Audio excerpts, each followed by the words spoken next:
Armand Simmons for the Los Angeles Times. Cats are popular pets for many Americans. At least 81 million people own them, according to recent statistics.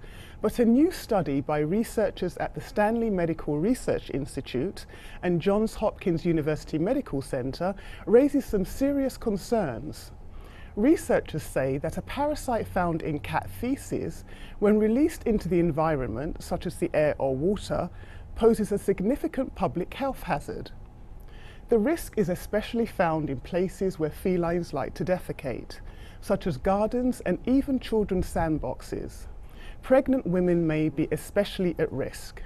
Joining me to discuss the details of the study and its possible implications is Times Science reporter Monty Morin. Welcome, Monty. Hi. Tell us first of all, what exactly is this parasite and why are we just hearing about it now? Well, Toxoplasma gondii, or T. gondii for short, is a very wily, very hardy parasite. It infects a wide array of mammals and birds. It can infect humans, it can infect sea otters, cats, and mice, and farm animals. Now, its favorite host, though, is the cat, because that is the only host in which it can reproduce sexually. And so it reproduces in the cat's gut. And when that happens, the cat ends up shedding millions of the parasites through its feces. And there are a lot of these feces that cats produce each year, about 1.5 million metric tons. And so it's become a great concern now because there are recent studies that link the parasite to behavioral problems in animals and possibly people.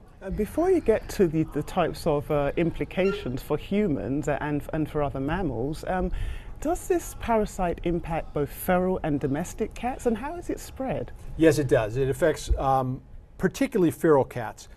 In addition to the 81 million cats that people may have in their homes, there's another 25 to 60 million feral cats out in the wild. Now, the ways that cats commonly become infected with the parasite is by eating animals that have already been infected by the parasite. And what about humans? What's the risk? What's the danger? People are going to be quite alarmed by this. There is a risk of it. People can get infected a variety of ways. When the cat feces, which contains the parasite, is introduced to water, people can drink it. If the cat feces becomes dry and powdery, people can inhale it. People can also become infected if they eat contaminated meat, uncooked meat that's been infected by the parasite. And how concerned should people be? My goodness, I mean, these are our furry friends. Exactly.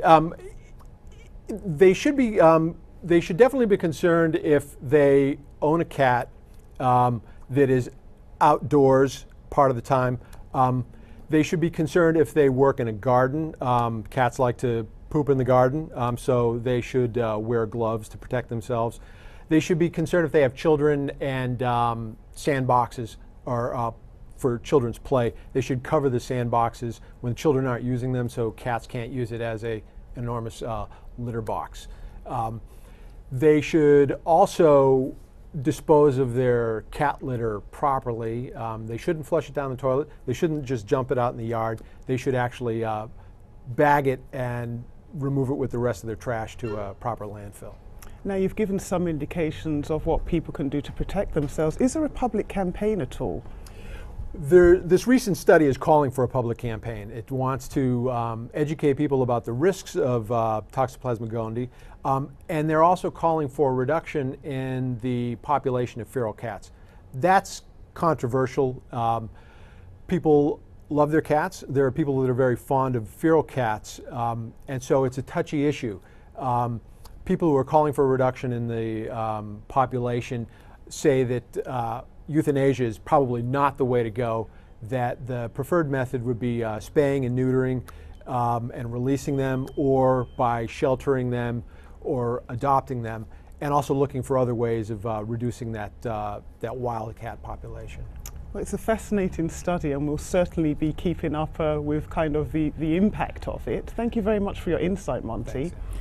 For more on this and other stories, please visit latimes.com and the science blog at latimes.com.